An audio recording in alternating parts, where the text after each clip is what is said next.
Welcome, everyone. Thank you for joining us today for this very special event. This is one of the Eve University guest lecturers, a series of lectures where we bring in outside people to talk about all matters related to the wonderful world of Eve Online. My name is Neville Smith. I am the Eve University teaching manager, and I'll be your host today. Welcome to our public Mumble server. If you've not already done so, please join in-game in the chat channel lecture.e-uni, that's lecture.e-uni, and you can post questions there. We'll be taking as many of those as, well, let me just say we'll take all the good ones as we can to pass those on to our guests today. I'm very, very pleased to introduce to you, we have John Lander, better known as CCP Unifex, who's the executive producer of Eve Online, and Andy Nordgren, otherwise known and better known as CCP Seagull, the senior producer of Eve Online, joining us today. So, Unifex and Seagull, thank you for joining us today. Thanks very much for having us. It's good to be here. Yeah, it's going to be a lot of fun. Good to see you and meet you all, and at least. Let's get started with some preliminary questions. So, for the record, can you tell us how each of you first got involved in Eve Online and how you first joined up with CCP? And let's do ladies first and start with CCP Seagull. All right. So I knew about Eve for a long time, and I had a fair number of friends who were pretty into it, but I never kind of joined myself.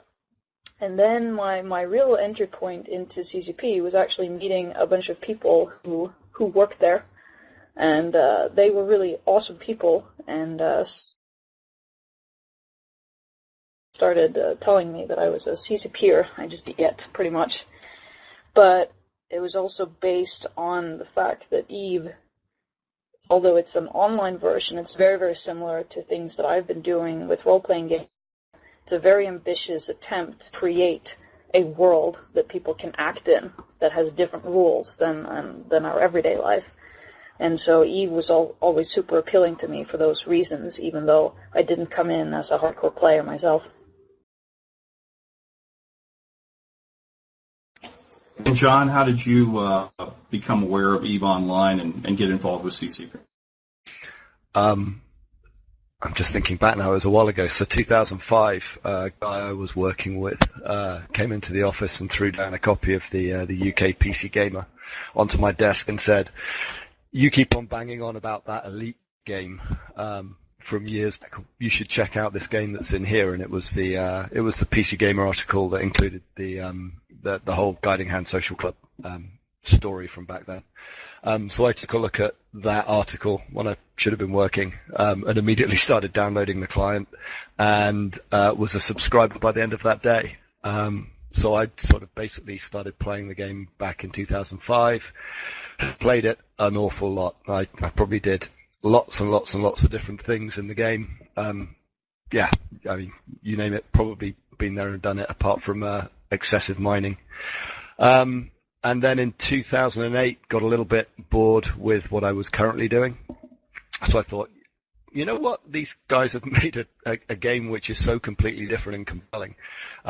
It would be really interesting to just find out more about the company. And I found out they were hiring. So I applied, turned up in Reykjavik for an interview. And that was the day they nationalized the first banks at the start of the banking crisis. So, my hiring kind of got put on hold a little bit, but I started with the company back in 2009. Back then as the guy in charge of the core technology group, the shared technology group that we had amongst all of the projects and offices. And so I was doing that job for a couple of years, and then really took over in charge of Eve at the end of 2011. I think, Unifex, you mentioned at FanFest last year that when you were first playing Eve Online, you actually had an experience in the Uni, that you were a Eve University member for a while. Is that right? So I after playing the game for about 6 or 7 months, I was kind of at the point where I was playing a massively single-player version of Eve, and I was like, oh, okay, this game's kind of okay, but I've kind of I'm getting a bit tired with it, so I thought I'd just, for my last few million ISK that I had in the game, I actually started off and went on one of the courses that Agony Unleashed ran, because you didn't need to join their corporation or anything to be a part of it. So I ran their PvP basic, and remember taking down a battleship in 0.0 on my first ever trip in there. And from that point, really suddenly realized that the game that I'd been playing for about 6 or 7 months was, I'd scratched the surface, and there was just so much more there. And especially when you got into these corporations, you started working with other people. So at that point, I decided that I needed to learn more about the game. So I had a brief spell in the E-UNI before leaving and heading off and doing my own things. But yeah, I think at the Eve keynote at FanFest last year, I mentioned both, I think Agony Unleashed and Eve University, because they were both very, very important organizations in keeping me within Eve and really sort of explaining the depth and breadth that this game's got. Well, for what it's worth, welcome home. Once a uni, always a uni, so we're glad you're here. And Seagull, did you ever have any experience in any of the teaching corporations when you first started playing EVE Online? Were you a member at EVE University or something similar?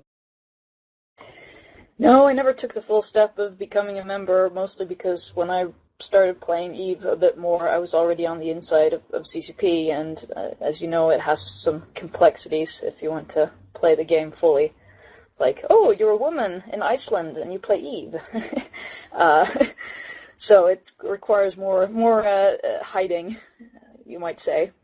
But I've been using a lot of material that's public for all of the corporations that have teaching material. It's super, super useful. And I think it's doing the community a great, great service. Excellent. We'd like to think so. In fact, there's a rumor that EVE University controls all of CCP. What do you say to that? I thought it was Goons controlled CCP. Well done. Well played. All right, so let's talk a little bit about the 10th anniversary of EVE Online. EVE has been around for 10 years, and the FanFest coming up is a celebration of that. Why do you think EVE Online has enjoyed such a long tenure compared to so many other massively multiplayer games that have been out there? I'd like to hear from each of you on that. Let me. I guess I'll kick off on that one. I think Eve started small. I think that's a really important thing, and it started small and it started very quiet. So there wasn't this sort of enormous expectation and this enormous publishing deal whereby if you didn't make $100 million in your first month, then you were a failure. So we managed to start pretty much under the radar. So a lot of the expectation wasn't there, which I think hinders an awful lot of other things, or at least causes the pressure on them in those early days when you're really trying to build things up to be a little bit too much. And so what that really did was it enabled CCP to start with a very small group of people who frankly had to be pretty hardcore to put up with the game as it was back in 2003. And those people found in both the game and in each other, they started building a community. So I think that hardcore of people who made the original community of EVE Online and then slowly grew it, really was one of the fundamental things which I think is important, which is EVE is around very much because of the people who are playing it, and a lot of the original intentions of the people who came up with EVE was that this would be an alternate reality. This wouldn't be a game. This would be a virtual world, and within that virtual world, then you end up needing communities, and the stronger those communities, the stronger the game, the stronger the world. And so I think if you look at actually how EVE has managed to build up and really focus on and put all of its real mechanics into fostering people to have meaningful interactions with each other, because that ultimately is the foundation of a strong community. I think that is the reason why it's continued to grow and also been so resilient over the years, because EVE Online is more than just the servers, the game, and the features. It's about the people who play it and the things that they get up to. And I think that really is one of the fundamental things is the strength of its community. I mean, I'm not sure how many other games have organizations like EVE University, for instance, where you have a group of people whose chosen role within the game is to actually be a university. And I think the ability for organizations to do pretty much whatever it is they want to do, but do it with other people primarily, it is one of the key strengths of EVE having survived and prospered for 10 years. I mean, we've actually grown our subscribers now year in, year out, every single year we've been going.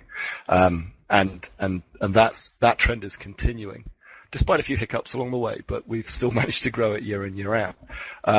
And I think a huge amount of that comes down to the real value, the real important parts of the world are the people in it and the things that they do. And Seagull, do you agree with that? Do you think the primary reason for EVE Online's tenure has been the people that play it, or do you think there are other factors? No, I think there's a lot of truth in that. I mean, I sometimes make this comparison between even other online games where my reasoning is that for a lot of online games, even if you play them with other people, it's still the game itself that controls most of your experience. So you're kind of running through the dungeon with your friend, but the dungeon is still like maybe 80% of your experience. But because of the design of EVE and the approach of the sandbox, we actually abdicate, as game developers, we abdicate a lot of that control, and we let players affect the in-game experience for each other to a larger extent. And now what that means is that you need to care more about who these other people are. Like, who someone is that warps into grid with you, it becomes an important question, and their choice for how they, decide to use the power they have over your experience, that, creates something. It's a situation where you need to care about people. And I think that a lot of the community gets built like that because, of course, when you have this kind of situation, you can also band together with people to kind of pool your impact. And I think that is super powerful for creating exactly this kind of community. And it's something that I'm trying to create more of as we develop EVE. We're starting to get some great questions from our audience. I will get to those as soon as we can, but you just mentioned something I want to follow up on. In fact, in a recent dev blog post, CCP Seagull, you announced or described a new methodology for planning expansions in EVE. We've just had the announcement of Odyssey. Can you tell us how your approach to planning out expansions is now different or new, and why you think it's a better approach, and what can we expect from it? I mean, it's an approach that me and Unifex have also developed together, but I think that the key to it is that we've had a period where we were very focused on the systems that already existed in the game and the players who were already engaged with those systems. And also a period where we would take on tasks that fit on a single team. And what we're really trying to do with the theme approach is to find something that's what I call sci-fi exciting, like something that's cool about what characters can do in our sci-fi universe, whether it's like explore wormholes or, explore the universe itself or something else that's just cool because it is. And the trick with that is that it lets us then work across many areas of the game with the same goal. So a single team might still work on a particular feature, but all of the teams work on something that kind of strives towards making a certain aspect of the game cooler. And in the case of Odyssey, for example, making sure that our universe is an exciting place to undock and go and do something in. And that lets us tackle both existing features that need, renovation basically, and also add new things while explaining to people who are not yet familiar with EVE, like, hey, come and explore this magnificent universe, but also do a lot of things that we know are needed and is being asked for by the community. So I don't think it's a massive shift. It's a slightly different shift in perspective that I hope will lead to cooler expansions, and Odyssey is the first attempt, and we'll have a couple of new ones after that, of course, and a next theme after Odyssey. Excellent. Let's start to get to some of these questions. I have a few others we can get back to later, but we're getting some good questions from the audience. And let's take this to Unifex first. James Argett, who's a Eve University alumnus and a CSM candidate, asks that CSM has been described as everything from a stakeholder to a PR stunt. What does the CSM mean to you and the CCP development team? In what ways do you work with them? Good question, and it's certainly a group that its relationship has evolved. Certainly since I've been in charge of Eve, it's been I've really wanted to make sure that we really define what a stakeholder means, because it can mean a million things to a million people.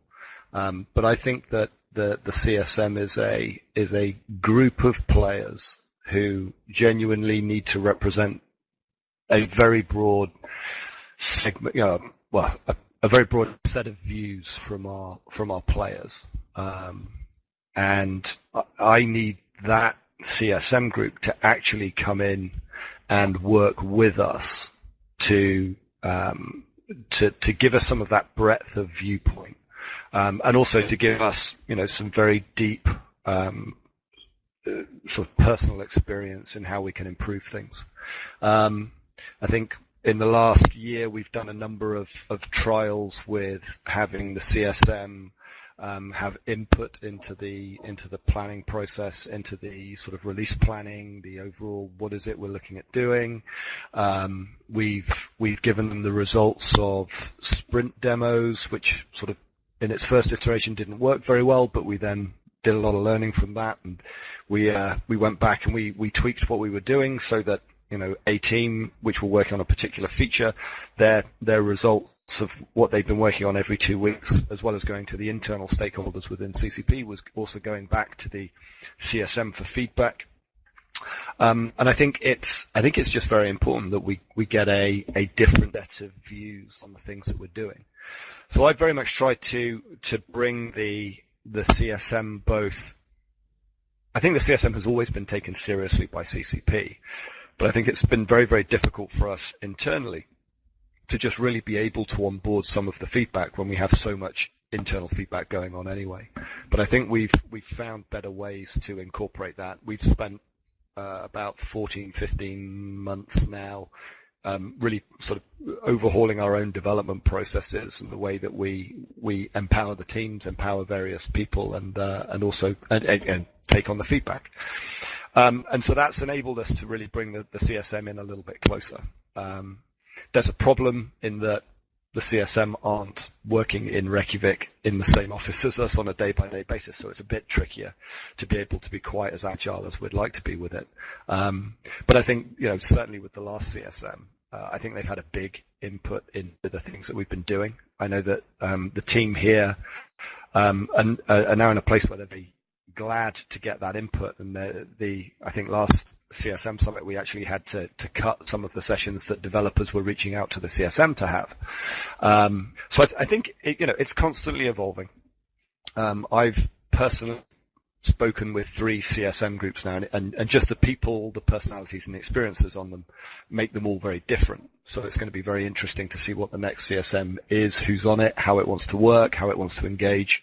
But certainly the last CSM, which is one I've spent really most time with, has really been a very good exercise in getting good customer feedback, and really acting on it. And I think, it's, a lot of the changes that you see will have had some input in from the CSM, and I think the way that we're doing things now has also been run by them, and has got that kind of, it's not really a seal of approval because we don't need a seal of approval, but it's very good to get that, and it's something that we listen to very carefully, because if we hear strong rumblings that this is not a good thing to do, there's usually a very good reason for it. So it's a really good sounding board for us, and it's one that we take very seriously. Question here for Seagull. One of the announced themes of Odyssey, the new expansion, is exploration. And what made Eve very fun and interesting for some of the new players back in the early days of Eve Online was exploring new space, exploring wormholes, exploring nullsec space, exploring new space. Everything seems to be kind of explored out. how do you plan, and this is a good question from Sebastian Bonadus, how do you plan to give new players the same kind of opportunity to explore and conquer new space in the same way that the early players did in EVE Online? Well, I think it can never be the same as in the early days of EVE Online. I think by definition, it's 10 years old now, and while we can create new areas of the game, I think the main approach we're taking now is realizing that we have to remember that not everyone has read all the devlogs we've published over the last 10 years, and there's actually a lot of stuff in the game to explore. We just hide it quite well. So we're working a lot now, for new players especially, to make the things that you can find out there more accessible. Not as in that you can just warp to them straight away, but just telling you that something is there that you might want to investigate. But this also has to do with the state of where our engine is and where our development tools are at the moment, and we have some work to do before we go on big content changes, I would say. Some rumors or speculation about opening up some new space in EVE, say, for example, Jove space. Would that be something in the offing? Do you think that eventually might be able to open some new space in the EVE Online universe? No comment. Well, I had to ask. We do have a question from Seamus Donahue. Let me bounce this to you, Unifex. You mentioned that the number of players has continued to expand year after year. Do we actually know the number of players, not just alts or accounts, but the number of players in EVE Online, and do we know that that's increased? Yeah, we do. Whilst I'm not going to go into specific numbers, we've seen, the numbers most recently to hand are the numbers we had from the Retribution release.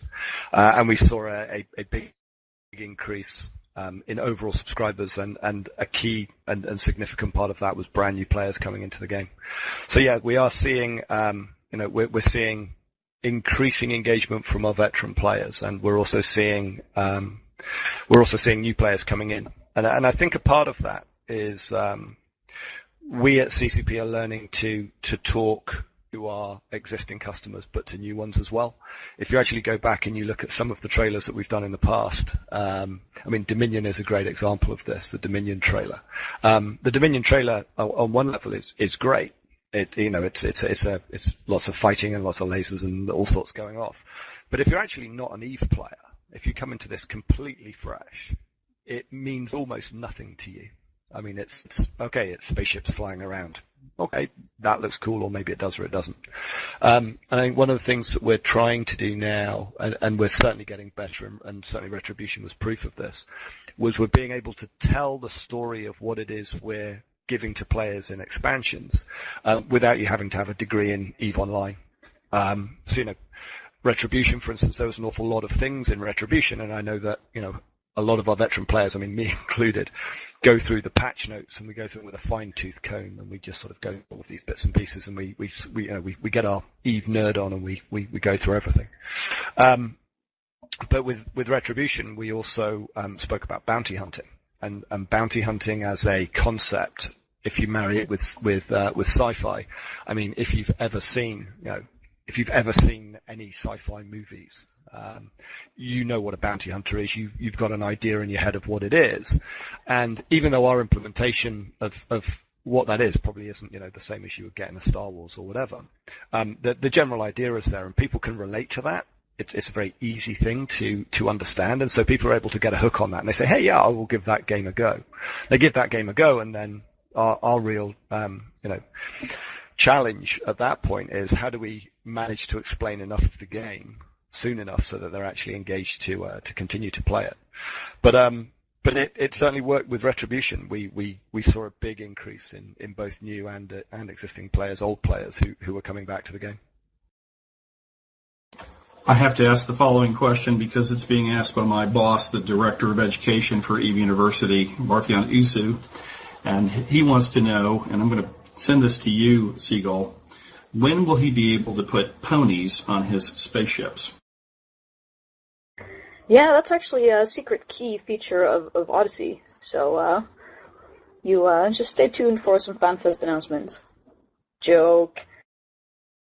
Absolutely. Well, thank you very much. There is some question, though, about customization or skinning of ships, perhaps putting Corp logos and whatnot. Is that something that you've considered, Seagull, and how difficult would that be to do in the current game engine?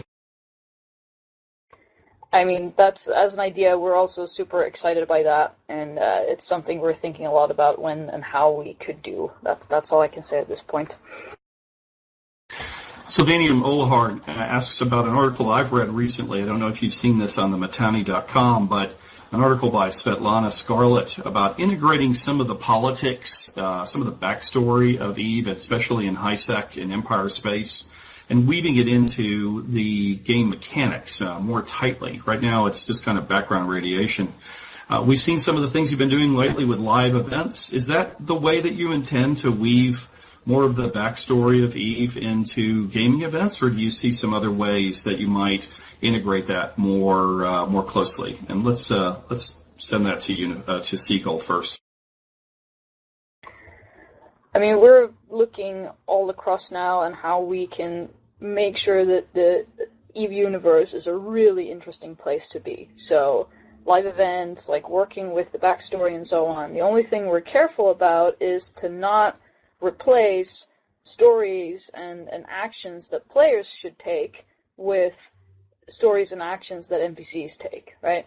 So, the universe should be a backdrop for what players do. But, of course, it could be a backdrop that's fairly integrated and that, has interesting consequences for the backstory and shapes it and so on. So, while we don't have any concrete plans, and I haven't read that article, I'll go off and do that, it's certainly areas that we're looking at how we can be more active with the backstory and make sure that the universe is a really cool place to be.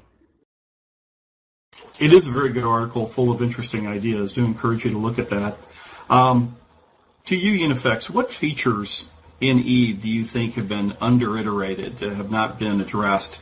Pauses come to mind. Ansky asks this question. I think it's a good one. Where do you think that we've not spent enough time yet in improving the mechanics? And I'd like to hear from Seagull on that as well. I mean, I'll be honest. I don't think we've iterated on the whole of Eve enough. It might sound a bit of a trite answer, but I mean, we've been going now for nearly 10 years. There's a lot of stuff in our game, and I think an awful lot of it, just still needs to evolve. I think we've really scratched the surface on it, and I think when we look at what is it we're going to do for the next 10 years and then the next 10 years after that, just the scope of things to improve and add upon what we already have, let alone just new things, is huge. And I think part of what we have to do as we go through the next years of EVE Online is to really knock off a lot of the rough edges to actually make things so that you don't have to be a bit of a masochist to want to do it, which has been almost a trademark, and it's been fantastic that our community is so enamored with the game that they're willing to put up with some of these things. But I think it's a shame that I have to talk about it in terms of putting up with stuff. So I think that there's a huge amount of things that we can look at. On my personal opinion, what things would I like to see? I think we need to certainly take another look at the whole sovereignty, building of kingdoms, building of your own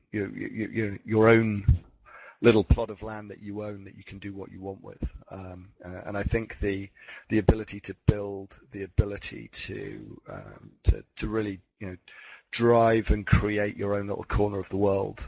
Empire building. I think that's something which has been good so far, but it's basically been based around the meta empire building that people do outside of the game. If you look at all of the big empires that have ever really been through EVE in the last 10 years, they've always been around, building communities on third-party websites and, building Titans with Excel spreadsheets and all of those things outside of the game, which is fantastic, but it would be great to have, more of it, to give people more options, to allow people, an awful lot more variety. So I think that's one particular area that I would like to put some emphasis on iterating. I'm really glad where we're going with Odyssey. I think exploration for me, when I first came into the game, it was that feeling you get of, oh my God, there's a huge amount of space out there. What could possibly be out there? And I spent a lot of time exploring space, doing how many systems can you visit? What are all the little Easter eggs in there? What's out there? What can I find? How can I travel there? Because that's fun and that's exciting, and that's what people who get into sci-fi games, it's a big driver. And unfortunately, you can Google pretty much everything in EVE right now. If I want to find out anything, I just Google it and boom, you know what's there. And so I think I'm glad that we're also iterating on that sense of wonder, bringing a little bit of the unknown back. I think we've all become a little bit too comfortable within EVE, because we know pretty much everything that's going to happen. The only unknown out there is what the real life human being is going to do. So I'm glad we're iterating on that. But I think we have a huge amount to do. I mean, we've got a lot, even on just a purely technical level, which you guys would probably never see. But just the sheer mechanics of keeping a 10-year-old game running means that we have to do a lot of iteration on just some of our internals. And we've spent a reasonable amount of time through 2012 and still, even through now, doing that. So was that exploration, empire building, sovereignty, yeah, and I think, another one really is you just mentioned it in the question before around customization of ships. I think the ship right now is very much at the heart of what EVE Online is.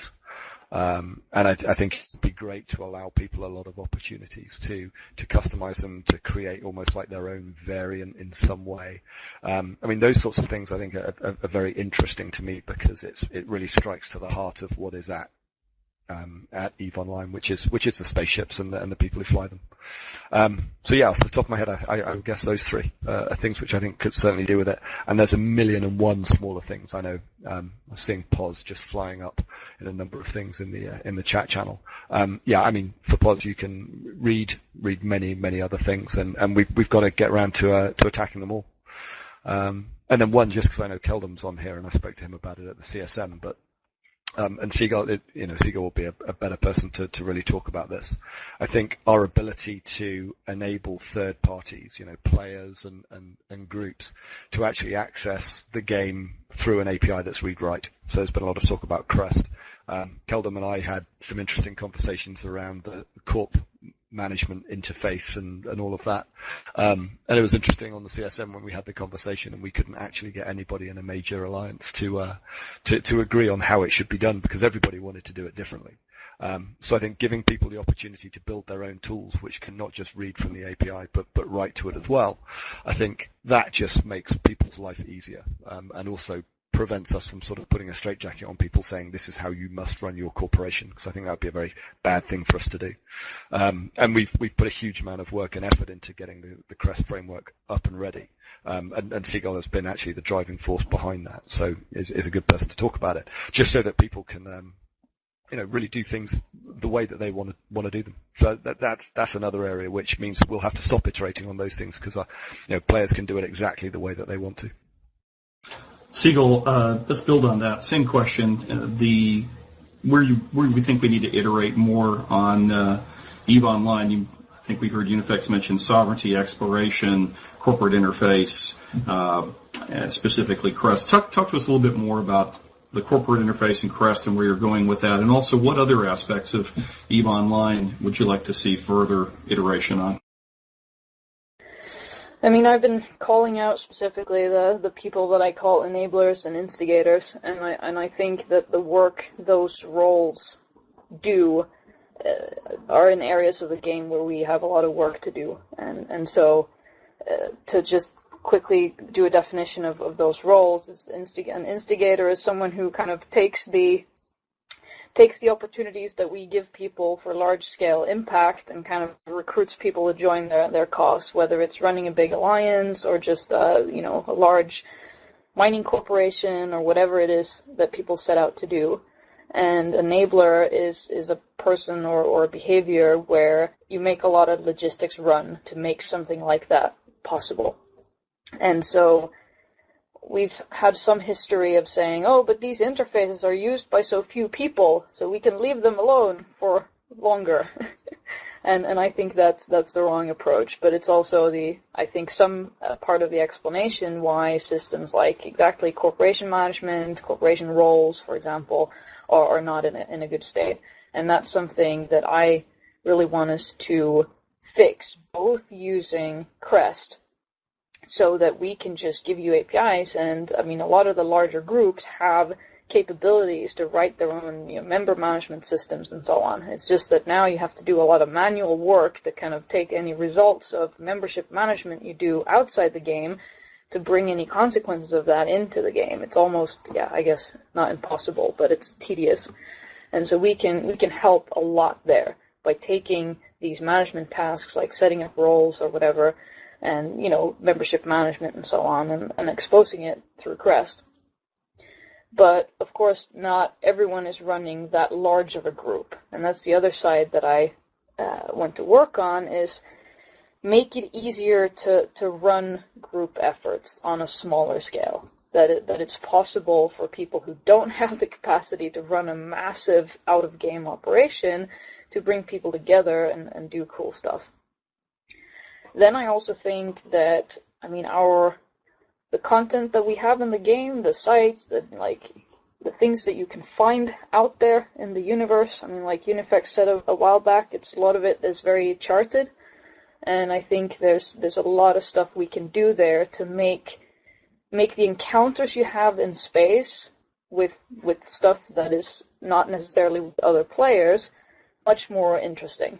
And of course, there's always the potential for other players to also, encounter you as you're mining or exploring or whatever it is you're doing. But yeah, I think we can do a lot there to make EVE more interesting. And these are kind of parallel tracks for me. I think we need to improve the universe as a cool place to be with cool things to encounter. And I think we need to improve a lot the stuff where we let players shape the universe and, build empires and build groups and set goals and ambitions for themselves. Does that make sense? Or do you have follow-ups? Yeah, it does. I do have a follow-up question for you, Seagull. Last year at FanFest, we heard from Unifex talk about the idea of EVE Online as gathering things, building things, and then blowing things up. And the emphasis has been for a long time on blowing things up. And yet, Odyssey seems to be focused on exploration, which is a completely different thing, and your philosophy seems to focus across those three different kinds of disciplines. Can we expect to see more on gathering and building in future expansions, or is it going to be, is your intention to try and iterate on those all equally? I think there will be some more focus on gathering and building, just because we've had so much direct focus on the kind of war aspects or the blowing things up, but I don't think it's good for us to, drop any of these aspects completely and spend 18 months on only one thing or something like that. But I think it's also, for my part, it's a recognition that, of course, the economy is what, drives war as much as war drives the economy. This is, an ecosystem where that can't, live without all its parts. So it's just, I think, turning our focus to things that we haven't had a lot of attention on for a while. And Unifex, a follow-up for you. How has the development process changed? Isray asked a good question here. There's been an economic crisis in Iceland, and there's been some other management that have brought in. You've made some changes, Seagull being one of those. How has the development process changed at CCP over the last year, and what were the reasons for the changes? Ooh, how long have you got? I think what we managed to do, I mean, we with the Apocrypha release, we changed how we did our development to a much more agile way. And as we all know, Apocrypha was a great success. And I think what we didn't manage to do was really continue to push through. How do you make a very empowered development organization with a product that is as complex as Eve, not just from an engineering point of view, but from a game design, a sort of socio-political design, and economic design. I mean, there's a lot of stuff in there which needs to be taken into account. And we were really getting to grips with both changing our development procedures and also growing. So in 2009, we started to grow very, very rapidly as a company. And I think that we weren't really geared up to be able to onboard that many people and make sure that the development machine carried on churning effectively. So I think we went through a period where things got a little bit clunky and a little bit disjointed. And so really 2012 was around making sure that our development teams really were able to feel a sense of ownership on the features that they did, that we had sort of good direction in terms of the overall, this is what we want to do with the game, these are the types of releases we want to do, and these are the sort of broad areas we want to focus on. And then allowed, the game designers, allowed, the art directors, the creative directors, whatever, to really be able to take that and work with the teams, and for the teams to then own these features and have a real sense of pride in what they were doing and pushing it out, and a real sense of responsibility in following it up. So I think what we've really done in 2012, and the place where we're in a better place now, is that, features have a home. They don't just get orphaned once they've been sort of pushed out on a release. There is a real sense of ownership and follow-up, and we've had a big commitment in terms of making sure that we not just ship things in a release, but we follow up on them.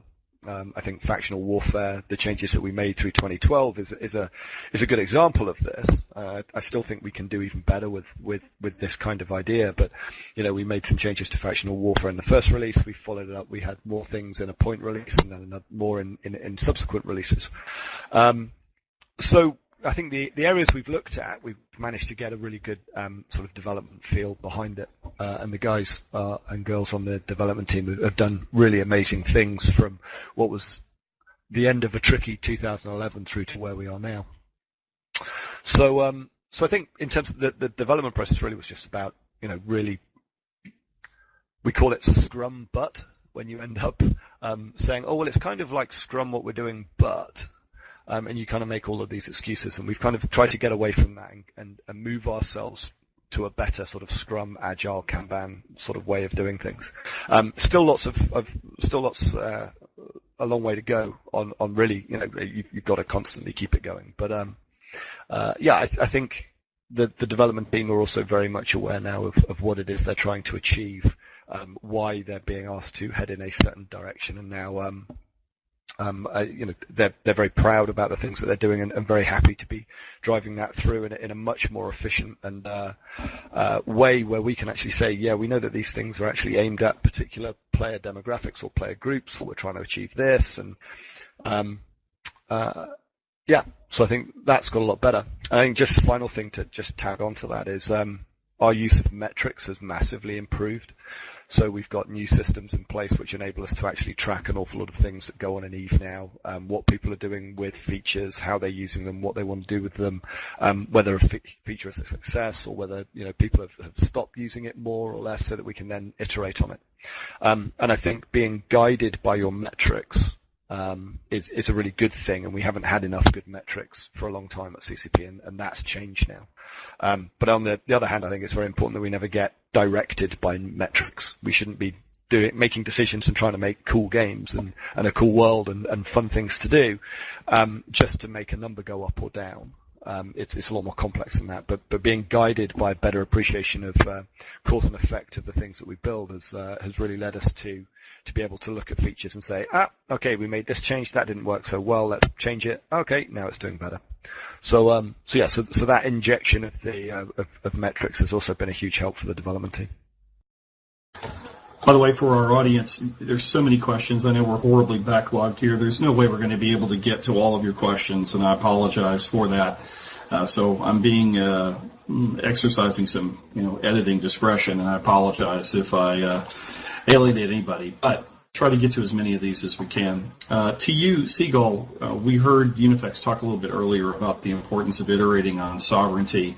Sarah Schneider asked a good question, I think, which is, what are CCP's general visions or principles for nullsec design and mechanics? So where do you want to take it? I heard him talk about smaller groups of people being able to carve out a space. That sounds like a pretty significant change. Tell us a little bit more about how you see the evolution of nullsec space in EVE Online. I mean, I think CCP Soundwave can much more detail about this vision. I think in general we want to move away from like one-time mega efforts, letting you then sit on top of just free money, and more into a model where smaller groups can have impact on the bigger picture and kind of cascade their influence upwards to some coalition of one kind of another that they support, and that it's necessary to actually organize and have a large following if you want to hold space, and that you need to, develop it and care for it.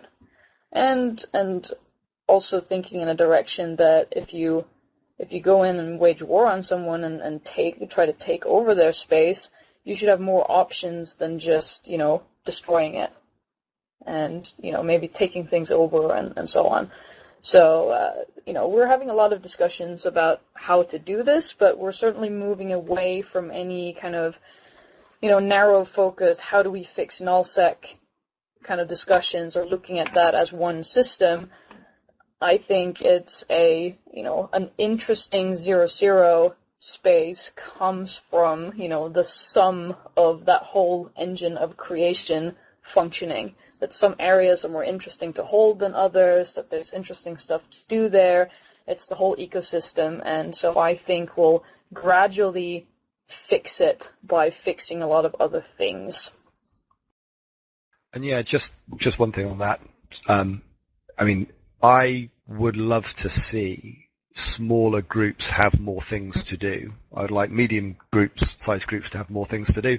And I really like the fact that we've got huge groups out there where, there are people working very, very hard to organize them, and that they have something to do as well. But I think, people kind of look at sovereignty and moon mining as almost like the end game of EVE. And I don't see it that way, but I think that, I think the ability for all of these different groups to be able to get this sense of place, get this sense of ownership in some way out of EVE Online, is important, because it's the goal that many groups actually want to achieve. And if you have to number yourselves in the thousands to be able to achieve it, then we're obviously just preventing our player base from being involved. But I think there is very much a place for big alliances, big coalitions, right the way down to small, groups of 5, 10, 15 people, being able to live out some of their dreams as well. So I think it's really about making it so that all of the different social groups that you can get within EVE, all the different sizes, all have something that they're able to aim for and achieve. Pritchard Aberkai asked a couple of questions related to that, and I think they'll basically have to do with, does that mean that you expect to see more opportunity to earn ISK, to make more economic impact in nullsec, more opportunities to make money in nullsec?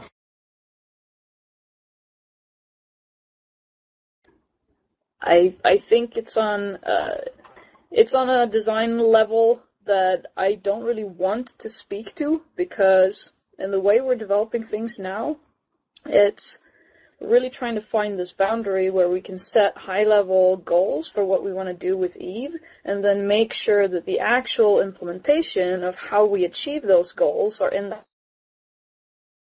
hands of our professional game designers. So it's on the level where I don't actually think I should say anything, if that makes sense. I guess at a at a very high level, to borrow some of Seagull's words from earlier. I think it's important that everybody has more opportunity to just do something. Be that make money, build something, launch something, harvest something, destroy something.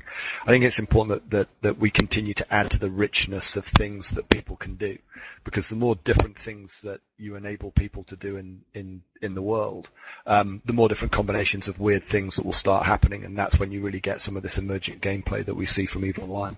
So I think it's important that we offer more of everything for people to do, because that really is people going out and doing something, regardless of what that thing is, be it making ISK or blowing it up, is the real sort of engine that keeps the social activity and the story making that our players do really active. We have a number of questions here from Laria Raven, Cerulean Ice, and others generally about PvE kinds of activities. Are there any plans to make the game more dynamic in PvE? I mean, for example, a mission is always pretty much the same kind of mission every time you run it. Any opportunity to introduce some new kinds of PvE activities? For example, we heard about ring mining at FanFest last year. Talk to us a little bit more about your plans for enhancing the player versus EVE kinds of activities in EVE Online.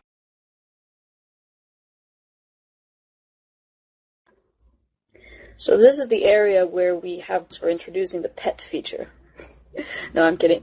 I was saying a bit about this before, and I think this is an area where we could be a lot more dynamic, but we also have to build up the capabilities in our technology to be able to do that. So these are plans that we're making for the long term.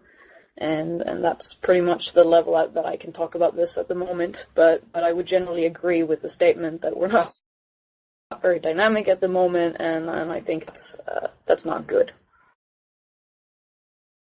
Unifex, do you agree with that? I mean, do you think that there's room for more PvE, and we did hear a lot of good ideas, but where are we? I mean, what's the intention? How fast can we expect? Can we expect to see more PvE in Odyssey, for example? Oh, good question. I think in terms of the dynamic side of things, I think, games over the last 10 years have very much shown how this area has evolved, and EVE has really not kept pace with that. So, as Seagull says, this is certainly something which we recognize that a lot of our players get involved in. They want to see, they want to see more of a game for them coming out of PvE. And this kind of also links to the political thing, that the article on the Mittani that you mentioned earlier, which is there's a big world out there, and it's always good if the players are affecting it in some way. And whilst our, these are a good backdrop for us to, play out the stories of EVE Online from our players, why aren't one faction or the other being, severely impacted by, actually managing to wipe the other faction off the map in factional warfare, for example. So I think it's very important that, that our PvE and our whole world becomes more dynamic. But that is as Seagull says, that is a significant change. Certainly in a direction that we want to go to. But it's going to take a while, because there's some fairly fundamental things which have been underpinning EVE for about 10 years now, which we would have to actually, which we would have to change. So, the intention's definitely there. I think we're getting our foot on the road towards a lot of these things with Odyssey. And I think if you look at what we were talking about in terms of doing expansions which are themed across a number of different areas, rather than just this will be an expansion that's based on this single feature. I think PvE, PvP, economy, market, science and industry, all of these things all end up actually linking into each other. And it's dangerous to look at any one of them in isolation. And in fact, you can take Occam's razor and you can start diving down into what PvE actually is. And there's a huge number of different bits and pieces in there. So, but definitely the intention is for us to continue to work towards a much more dynamic set of PvE content, whilst recognizing that the real value and the real thing that makes EVE Online special is when you have those interactions with another player rather than somebody that CCP has created. While also saying that interaction with another player doesn't have to be that they blow you up. There's all kinds of other ways where you, as a player, affect the in-game experience of someone else. And that's not necessarily just a conflict situation. And if we look at, the stuff that you can encounter out there in the universe as these should be reasons for you to head out there and come back with something interesting. And on that journey, who knows what you'll encounter, including other players. And depending on how much risk you choose to expose yourself to, the risk of engaging or finding other people should also be different. You touched on something I want to follow up on a little bit. There have been players recently, like James315, have been talking about what is EVE really? Is EVE about danger and about getting blown up, especially in high-sec? Is high-sec always supposed to be safe, or should it always be about danger and the risk of being destroyed? I'd like to hear from each of you about what is that balance, especially in high-sec. Is it should high-sec be completely safe, or should there always be some element of danger? And to what extent do you think that should be taken? Let's hear from you first, Seagull, on that. So I think the discussion becomes too simplistic when we talk about just one event of impact, which is somebody else killing you. And so I don't think any part of EVE should be safe from having other players impact your experience. But like I said, that can happen in so many other ways than people killing you. And I think that if the discussion gets stuck on that, it's just not very productive. And yeah, to caveat that, there's no plan to, make changes to make sure that, around suicide ganking or anything like that. I just think that the discussion needs to be more refined. Unifex, I'd like to hear your opinion on that too, especially around PvP and the nature of safety in high-sec. I think, take it a step up. I think at heart, EVE is a hardcore game, and it's a game where there are consequences to your actions, and these things have meaning. So I think, CCP, and certainly I make absolutely no apologies for that. It is a game where loss can hurt, and that loss could be, I've just lost a friendship, I've just lost a ship, I've just lost a market order, whatever. And as Seagull says, just calling it, having my ship blown up in high-sec is just way too simplistic a way to think about it. But I think, EVE is a hardcore game. It will remain so as long as I've got a say in it. That means that, that there is always some element of risk. And it's, it is, I would hate for the day where, anybody is completely safe from anywhere, from a clever idea or a good way of doing something, again, whatever that thing is, anywhere in our game. But I think we do have a balance to strike with new players coming in, being able to have an opportunity to learn the game without immediately being smacked in the eyes. But on the other hand, maybe that's a good thing. So it always ends up being a bit of a balancing act. But I certainly would be very disappointed if at any state you were ever completely safe anywhere other than, well, I guess right now the only place you're really safe is when you're docked in an NPC station. And I think, moving too far from that would be Very good. We have a number of questions here from Ayat Akiga, Rose Chanlin, and several other folks. I know this is of keen interest to EVE University in particular, and that's about the war deck mechanics. There's been some iteration on that over the last couple of patches, and my question to both of you is, do you think the war deck mechanics are working as intended? Do you think they could be improved, and where do you think we would expect to see CCP take that in the future? Let's hear from you first, Seagull, on that. I might just pass that to Unifex if you have some thoughts, since you were leading the work on it as it was happening last. Is it working as intended? grounded? Yes, it is. Could it be better? Yeah, I think. I think it's declaring war on somebody in a open sandbox game where it's a hardcore and things have meaning is going to be a very tricky balance to get. I think it's better than it was by some significant margin. Is it perfect yet? No, I don't think it is. I know that the game design team are looking at it very, very hard and coming up with different ideas on where to take it. But it's going to be one of those. It's almost like, why do you need a formal nation of war?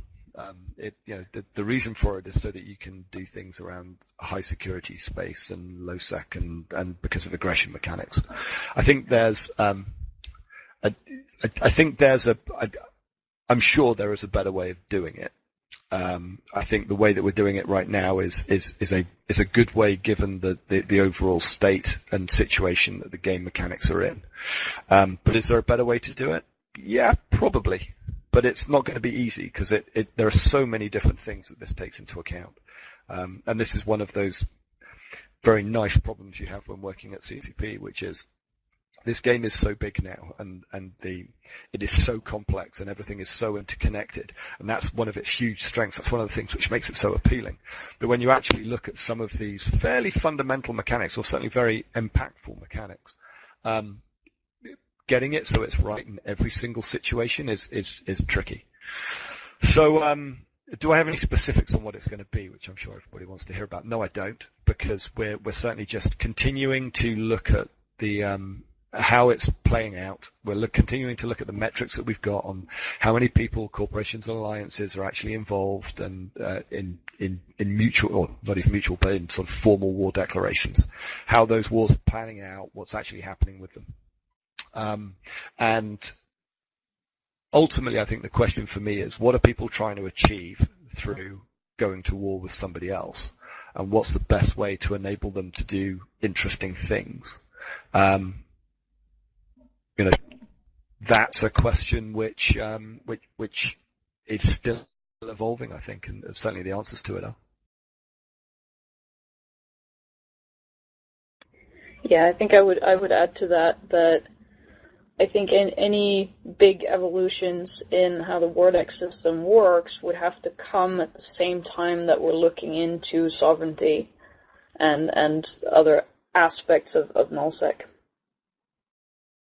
That makes some sense. I do agree. I think the folks in the uni believe that the Vortex systems, it's a required mechanic, but it doesn't seem to have the kind of impact on people that are declaring war or that are the receivers of Vortex as it should be. So, for what it's worth, we encourage you to continue to iterate on that.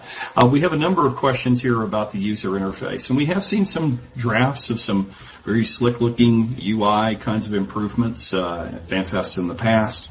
Talk to us a little bit, both of you, about the user interface and how important is that to new players? And there's been a lot of criticism about EVE Online being sort of spreadsheets in space.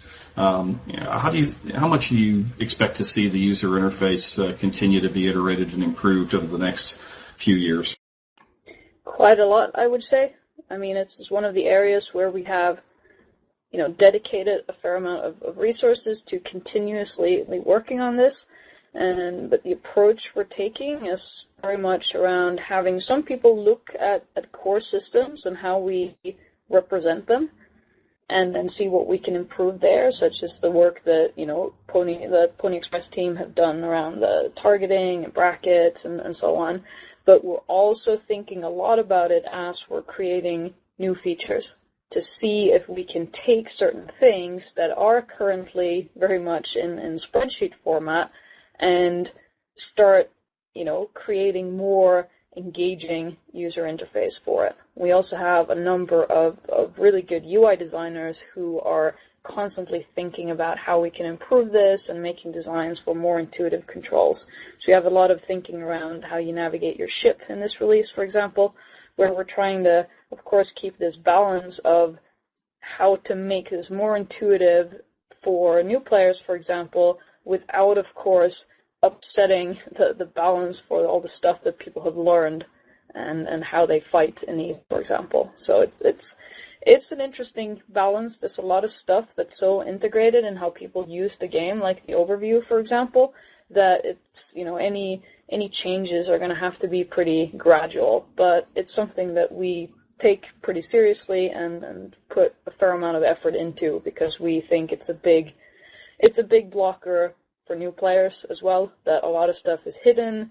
It's hard to understand how to get to it, and once you get to it, it's a spreadsheet, and that's not good.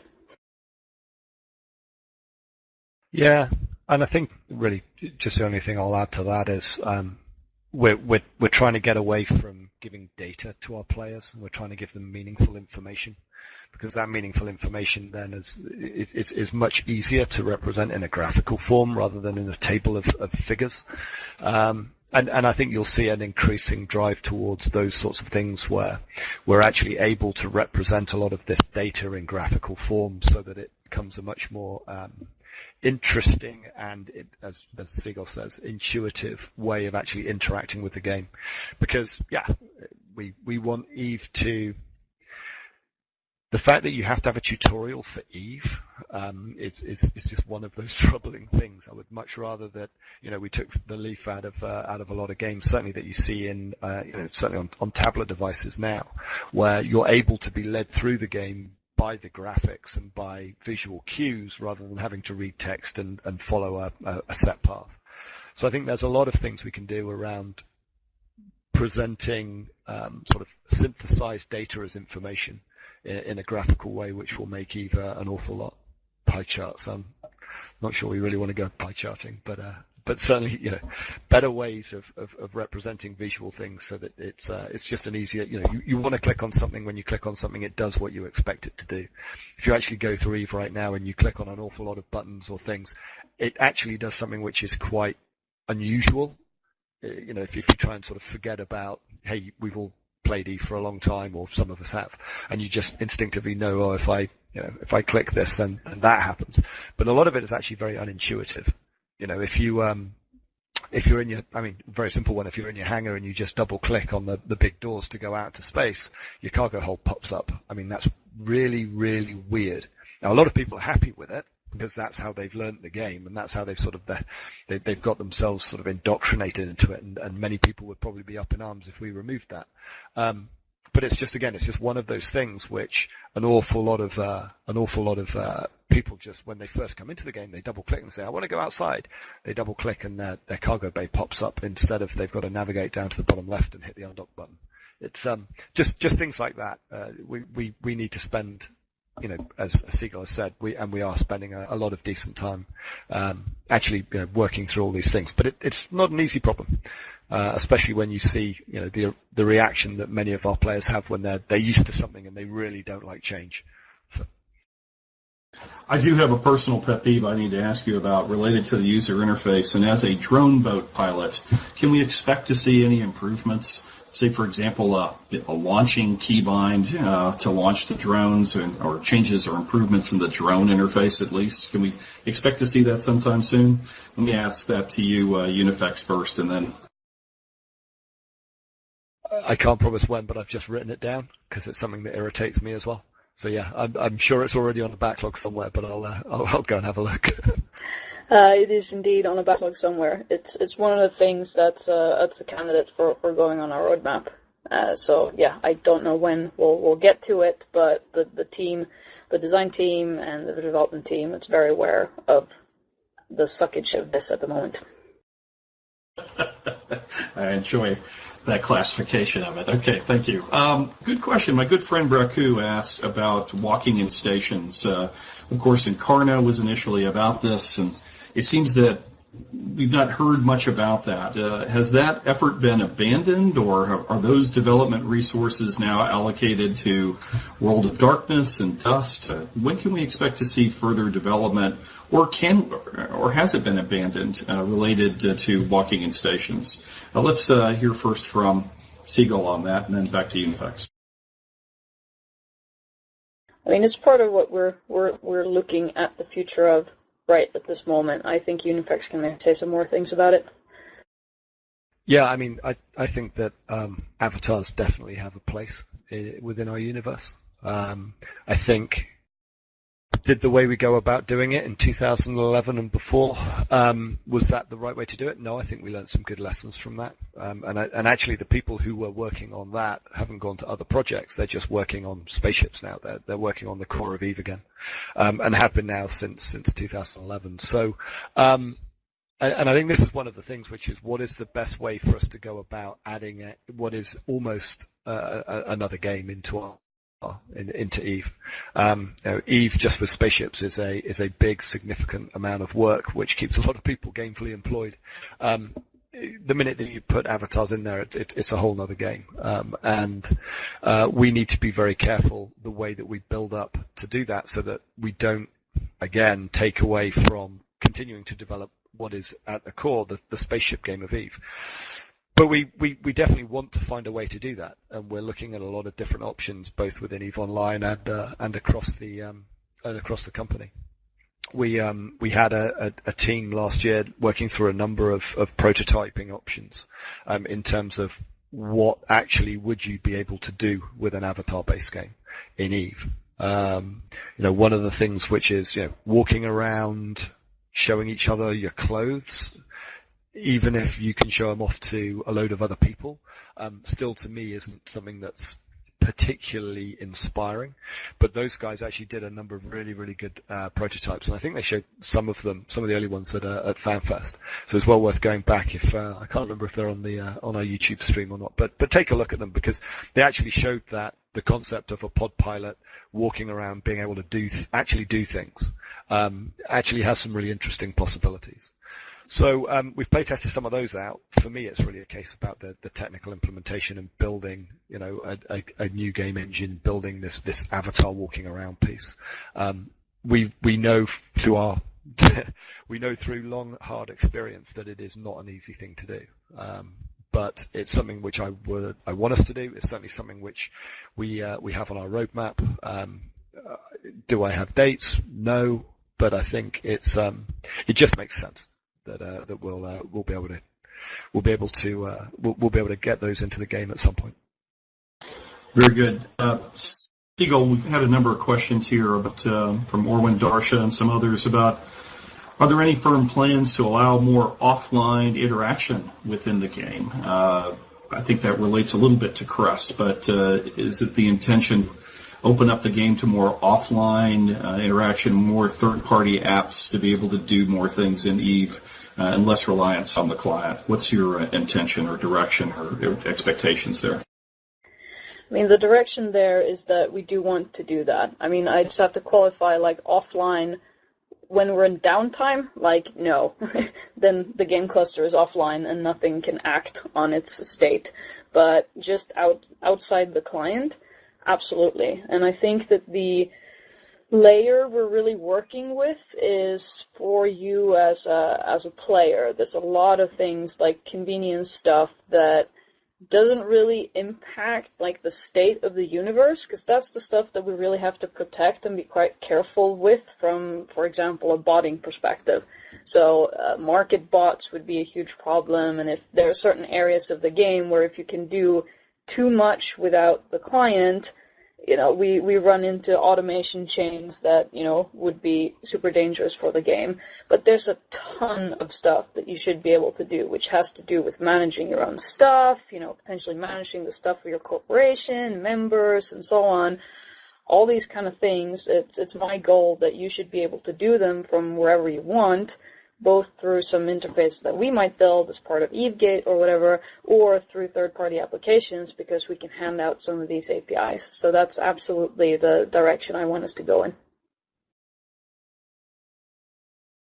Shigonna Blow asks a real good question here, and we haven't talked at all about LowSec. Is CCP looking into giving LowSec more of an identity other than a place for faction warfare?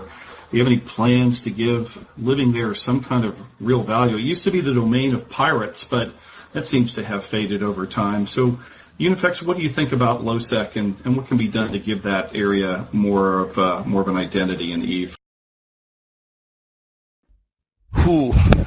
What do I think could be done to give it more of an identity? It has an identity. I think this again is a part of the question we need to look at with the overall, and even sovereignty is too narrow of a word for it.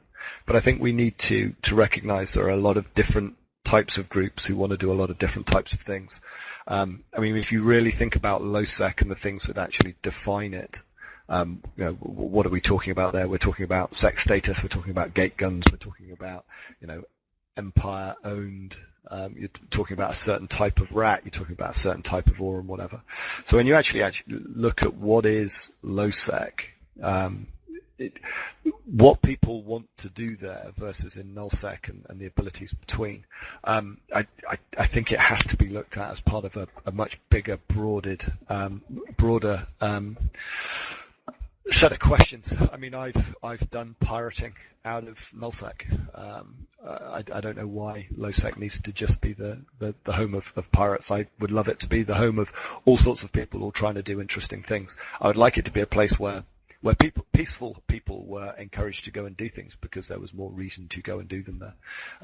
But again, I think this is a much broader question than just isolating lowsec, and it really needs to be looked at. What do we want people to do? How do we want them to go about doing it? And then really, is it a question of where? It's really what people want to do. So if people want to do a certain thing, and they can't do it in a certain place, is there a good reason for that? And if not, then we should take a look at it.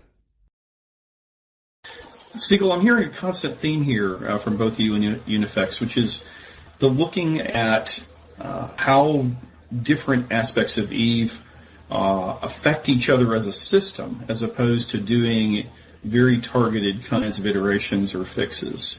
Was that the gist of your dev block and new approach? And if so, does that mean it's going to require more iterations over a period of time? There won't be any big Apocrypha kind of expansions, but rather than development that would take a number of patches or fixes. Talk to us a little bit more about how you see that unrolling, and do I have that classified right?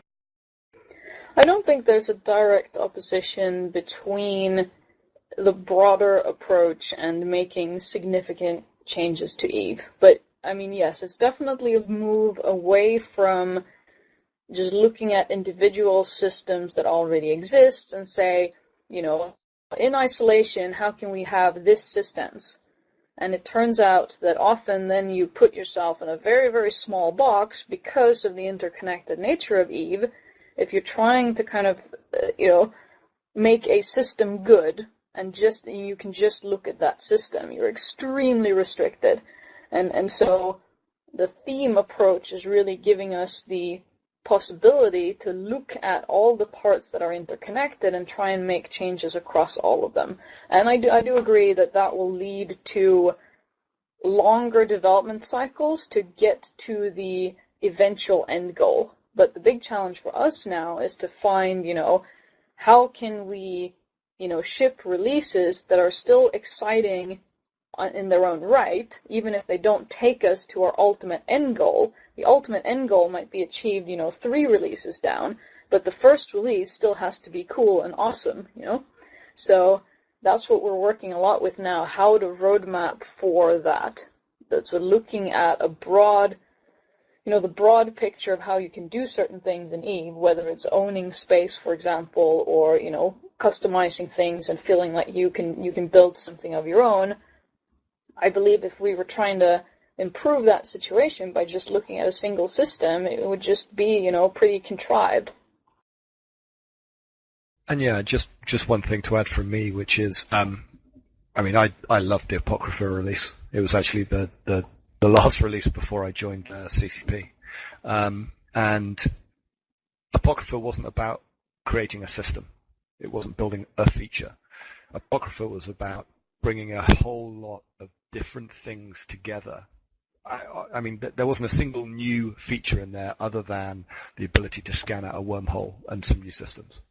If you look at everything else that was introduced, Tech 3 was an iteration on ships, and it was an iteration on PvE with sleepers, and it was an iteration on their AI, and it was an iteration of things dropping, and it was an iteration on our industry system. And but when you pulled all of those things together, you got something which was seriously kick-ass good. And so I think when we talk about looking at themes and crossing across multiple systems and affecting things in all areas of space, I mean, wormholes, you can find them in pretty much any system. High sec, low sec, null sec, NPC space, sovereign space, you name it.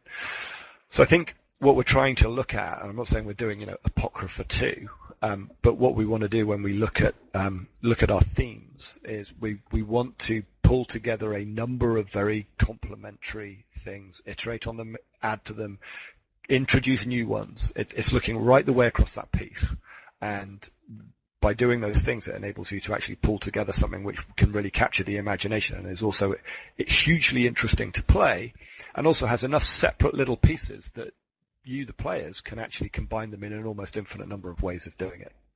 So, so I think, will we do new features in the future? Yeah, of course we will. Will we just do new features in the future? No, we'll add to some existing ones. We'll overhaul some existing ones. We'll create some new ones. But we have to find ways to thread lots of things together, because then you get something which really is greater than the sum of its parts. I do have a question. There's been some writing on some of the blogs about Odyssey seems to be an attempt to recapture some of the magic of a release like Apocrypha. I'd like to hear if you think that's a fair assessment, and also just to ask you generally, what makes a great release? What needs to be in it to make players, in CCP's eyes, excited about playing EVE Online? Let's hear first from Seagull on that. I think it's a correct assessment. I mean, Odyssey is really about looking at the whole universe again and saying, hey, what's out there? And then I wouldn't say we're going for the same maybe magnitude of new things to explore as Apocrypha did. That would be kind of false marketing, but it is using this theme approach to just look at all across the game. What can we do to make sure it feels exciting, both in the big picture and the small picture, to undock, because you're not sure what you're going to encounter. And some of the tactics for that is, making some new dynamic, things that you can find out there. But the other tactic is also trying to make sure that there are lots of people out there, because then you can encounter them, and they're our best source of the unknown that we have, I think. Unifex?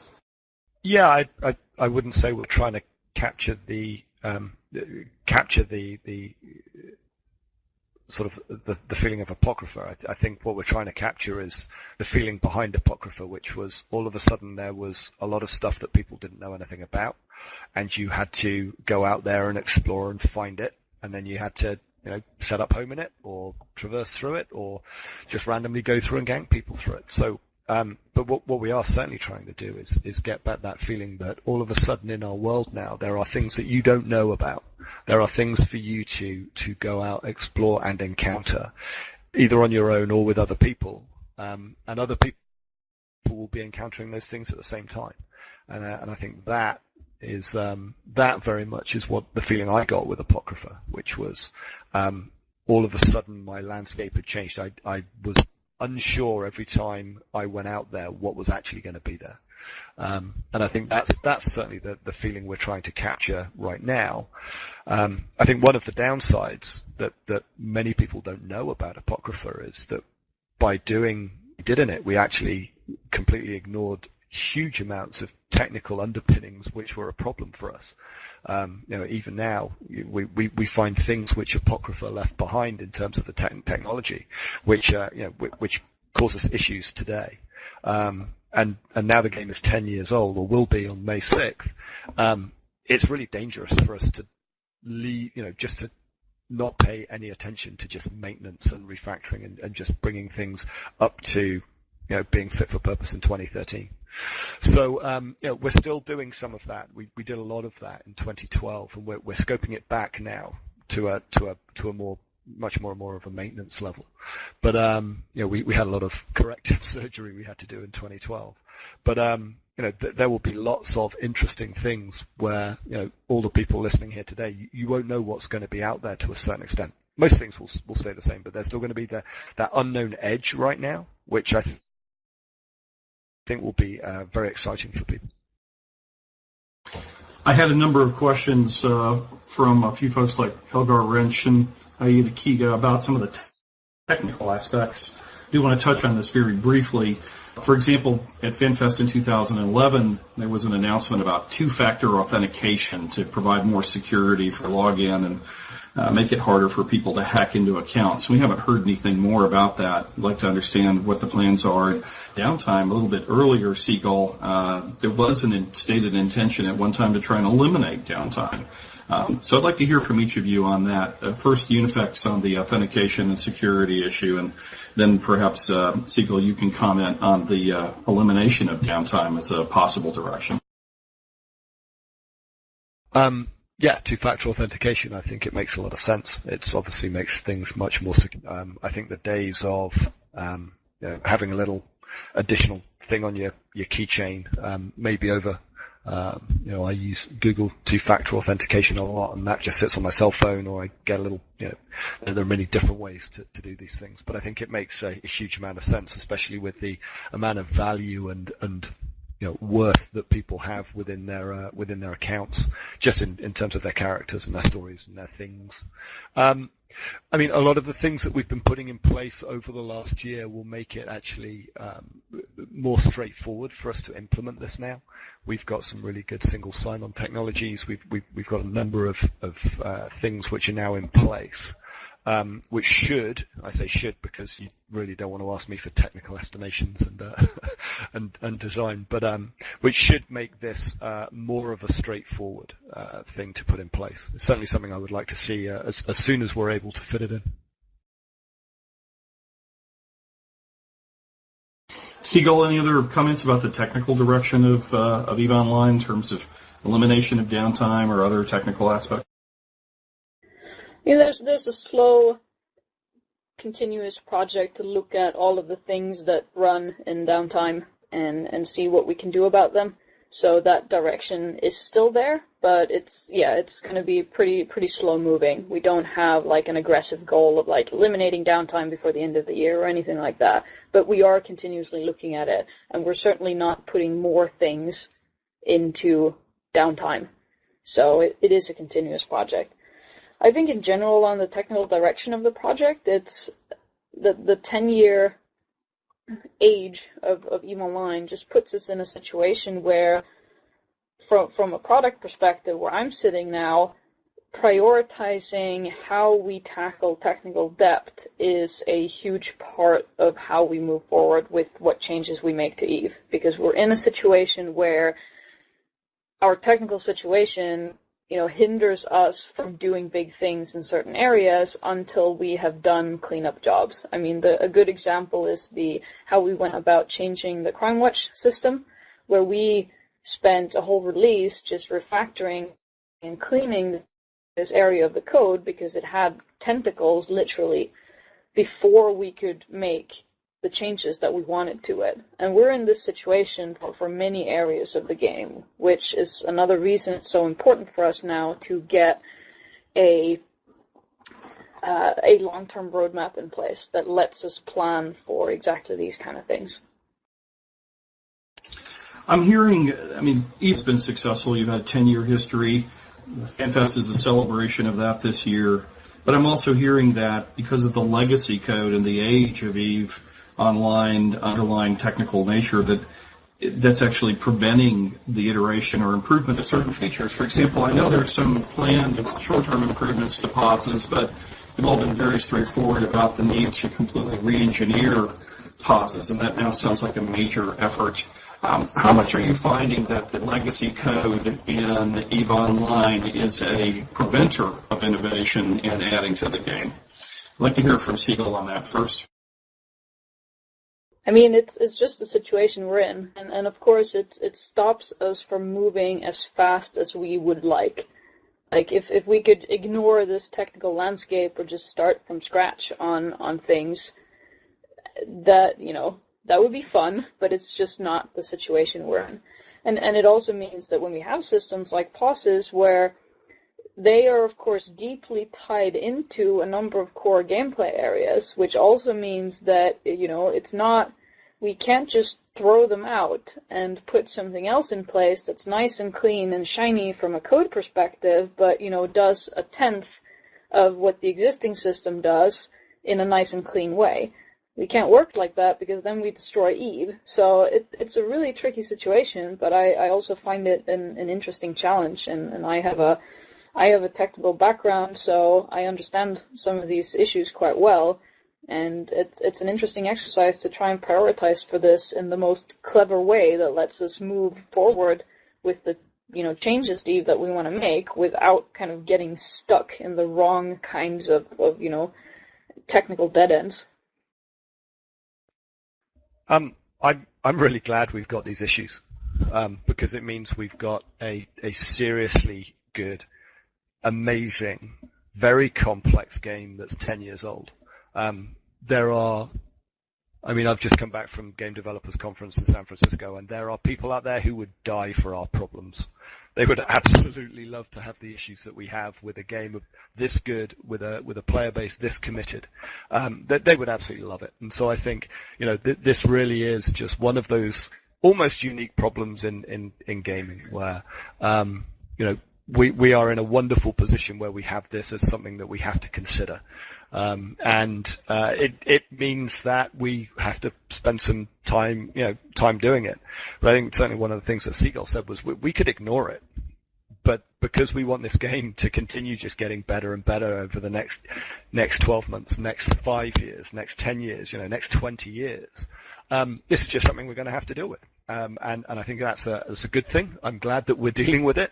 I'm glad that we're going to continue, evolving and improving and adding to the game. I'm actually really pleased we're in this situation. So it's kind of a glass half full rather than a glass half empty situation. We've had a couple questions here about Dust 514, and one of the selling points of Dust 514 is the bringing together of the two worlds in one particular universe. How aggressive do you intend to pursue the integration of Dust with EVE Online? I certainly wouldn't use the term aggressively. I think we need to introduce Dust into the EVE universe to really cover, very much keeping in mind two things. One, Dust 514 needs to be an outstanding game in its own right, and I think certainly with the upcoming expansion for it, it is jumping ahead in leaps and bounds, and so I think that's a key thing, that it is able to exist as Dust 514. The second thing is that we've got to be so careful as we introduce it. There isn't a huge amount of precedent in how to do this in this world, unfortunately. But we've got to make sure that we introduce the game in such a way that it doesn't destabilize or unbalance either of our games. The law of unknown, the law of unknown consequences basically is says that we do many things just when we do an EVE release, and we haven't got a clue how it's going to turn out when you players get your hands on it and start doing crazy stuff with it. Now see the problem when when you throw an entirely new game, a different paradigm into the same universe. So we have to tread carefully. We have to tread cautiously. We've had the ability to do a number of interactions between the two games, which we haven't enabled yet, because we just want to make sure that A, Dust stands on its own feet, and B, we fully understand how the integration affects both games as we kind of trickle feed them on. So we want to increase the meaning and the amount of the interaction between the two games. But I'm just very, very aware that we've got to be cautious so that we don't go and screw something really heinously up. Because in some of these areas, you only kind of get one choice at it, and we're very aware of that. So we're making sure that we do an awful lot of modeling and testing. But we've just got to be careful. But we would like to be aggressive, but we realize that it would be probably foolish if we were. And I mean, that said, we are super excited about possibilities for what we can do here, and this is an area where we don't have technical blockers for doing stuff. We're in a situation where we can integrate as much as we want, which is a great place to be in, you know, trying to carefully while coming up with really exciting things. Well, appreciate your time with us today. We're going to have to wrap up very soon. But last question for you. Where do you see, Seagull, the EVE Online being 5 years, 10 years from now? What is playing EVE Online going to be like over the next few years? Come to FanFest to find out. Excellent. And Unifex, what's your perspective on where is the future of EVE Online over the next decade? I'm tempted to say come to FanFest, but Seagull's just pulled that line. Where do I see it? I think it will become more ubiquitous. I think you will be able to play EVE kind of everywhere. I think Crest will give us a huge number of options to allow our players to be engaged with the universe pretty much wherever and whenever they want to. And for me, I think it will be making it much easier to access a game that's probably twice as deep as the one you see today. Excellent. Thank you very much for attending and being with us today. It was a fascinating conversation. I appreciate your openness as much as you could. And thanks to everyone who joined us here today. This is one of a series of events that we offer as guest lectures about EVE Online here at EVE University. Please do check our wiki for recording of this and other kinds of lectures.